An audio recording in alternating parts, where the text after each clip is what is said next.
بسم اللہ والصلاة والسلام علی رسول اللہ۔ حضرت ابو ہریرہ رضی اللہ تعالی عنہ کی حدیث ہے،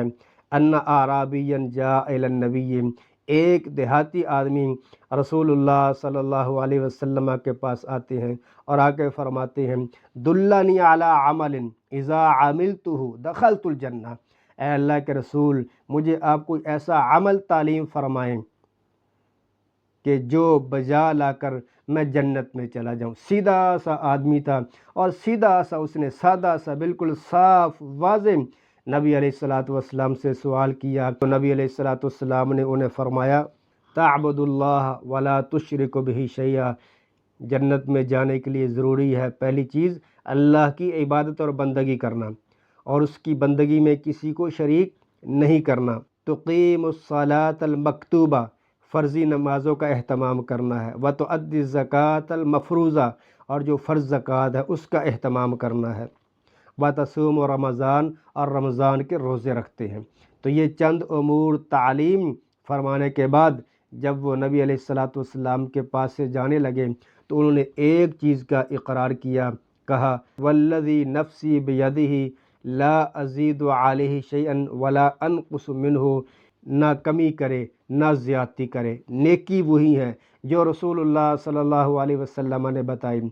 اجر و ثواب اسی عمل پر ہے جو دین سے ثابت ہے۔ نیک اعمال میں رسول اللہ صلی اللہ علیہ وسلم کی اتباع، آپ کی اطاعت، آپ کی فرما برداری کا اندازہ اس حدیث مبارکہ سے بھی لگایا جا سکتا ہے کہ جاءت الملائکۃ الی النبی، ایک دفعہ فرشتے نبی علیہ السلام کے پاس آتے ہیں، آپ آرام فرما رہے تھے، فرشتے آپ کے پاس کھڑے ہو جاتے ہیں، تو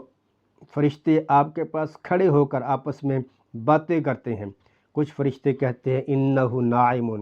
آپ تو آرام فرما رہے ہیں، اور کچھ کہتے ہیں آپ کی آنکھیں مبارک استراحت فرما رہی ہیں لیکن آپ کا دل بیدار ہے۔ پھر وہ فرشتے مثال بیان کرتے ہیں، مثلہ کمثل رجل، آپ کی مثال ایک اس انسان کی طرح ہے، جعل مأدبۃ، جو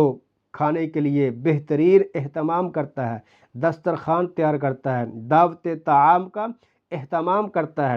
ثم ارسل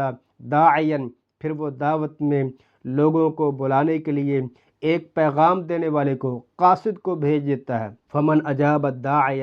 دخل الدار واکل من المأدبہ، جو بھی انسان پیغام دینے والے کی بات کو قبول کرتے ہوئے مخصوص جگہ پر مخصوص وقت پر آ جائے گا، وہ دعوت طعام سے لطف اندوز ہوگا، وہ کھانا کھا سکے گا، وہ دعوت میں شریک ہو جائے گا۔ وَلَمْ يُجِبِ الدَّاعِيَ، لیکن جو پیغام دینے والے کی بات کو تسلیم نہ کرے، اس پر توجہ نہ دے گا، اس کے بتائے ہوئے وقت پر نہیں پہنچے گا یا اس کی بتائی ہوئی جگہ پر نہیں پہنچے گا، لم يدخل الدار، نہ تو وہ مقررہ جگہ پر جا سکے گا اور نہ ہی دعوت میں شریک ہو سکے گا، وہ محروم رہ جائے گا۔ تو پھر فرشتوں نے اس مثال کی وضاحت کی، فرمایا اس نے حقیقت میں اللہ رب العزت کی نافرمانی کی، اور بہت ہی اہم اور شاندار ایک امت کو اصول دیا، فرمایا وَمُحَمَّدٌ فرق بین الناس، نبی علیہ السلام لوگوں میں فرق کرنے والے ہیں۔ آپ کی بات کون ماننے والا ہے، آپ کی اتباع کون کرنے والا ہے، نیک اعمال کون بجا لانے والا ہے، ایمان پر کون ہے، کفر پر کون ہے، نیک عمل کس کے قبول ہیں، اچھا مسلمان کون ہے، اچھا اخلاق کس کا ہے، ان تمام کے لیے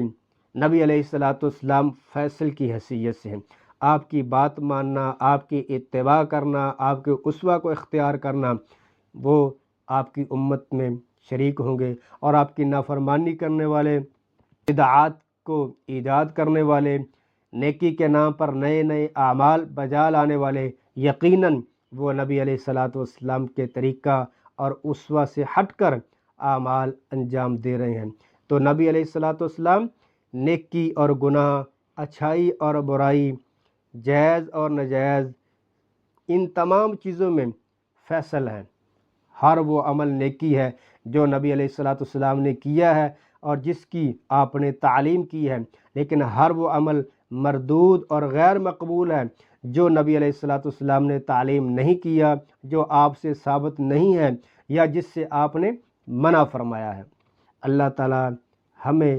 سوچ فکر عطا فرمائے کہ جشن عید میلاد النبی کے نام پر جو مسلمانوں میں کیا جاتا ہے،